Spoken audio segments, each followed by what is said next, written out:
ইদানিংকালে ভারত পাকিস্তান ম্যাচের থেকে ভারত বাংলাদেশ ম্যাচ নিয়েও কম উত্তেজনা থাকে না। কিন্তু বাংলাদেশিরা যায় মাঝে মধ্যে ভুলে যান ক্রিকেট ইতিহাস এবং ঐতিহ্যের দিক থেকে পাকিস্তানের অর্ধেকও নন তারা। অবশ্যই সাকিব, তামিম ইকবাল, হাবিবুল বাশার, মুস্তাফিজুর রহমানদের মতো কিছু ক্রিকেটার বিশ্বমানের উঠে এসেছে বাংলাদেশ থেকে, কিন্তু ধারাবাহিকতার চিরন্তন অভাব বাংলাদেশের বড় শত্রু, সেটা আজ পর্যন্ত। বড় টুর্নামেন্টে তারা চিরকালের চোকার্স, সেটা আবার প্রমাণ হয়ে গেল ভারতের বিরুদ্ধে ওয়েস্ট ইন্ডিজের মাটিতে।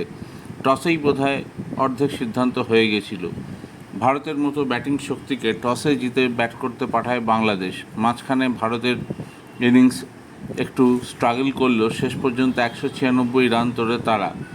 বাংলাদেশের প্রত্যাশার থেকে অন্তত 30-40 রান বেশি, সেটাই শেষ পর্যন্ত ডিফারেন্স করে দেয়। প্রথমে আফগানিস্তান ও তারপর বাংলাদেশকে হারিয়ে বিশ্বকাপের সেমিফাইনালের পথে এগিয়ে গেলেন রোহিত শর্মারা।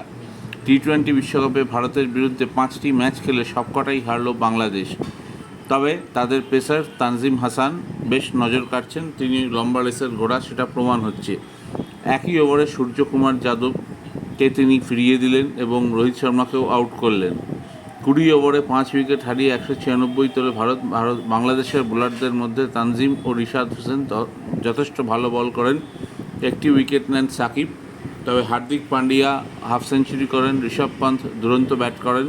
হতাশ করলেন মুস্তাফিজুর, 4 ওভারে 48 রান দিলেন, একটিও উইকেট পাননি। তার ফর্ম অত্যন্ত খারাপ যাচ্ছে শেষ কয়েকটা দিন ধরে। তবে ভারতের বোলাররাও দুর্দান্ত বল করেন এবং ভারত বুঝিয়ে দিচ্ছে যত টুর্নামেন্ট এগোচ্ছে কেন তারা বড় দল। আর হার্দিক পান্ডিয়ার যতই সমালোচনা হোক, ভারতের জার্সিতে বড় টুর্নামেন্টে তিনি সবসময় একটা ফ্যাক্টর। আশা করি আমার চ্যানেলটিকে ভালো লাগলে অবশ্যই বেশি করে লাইক এবং সাবস্ক্রাইব করবেন। Thank you very much.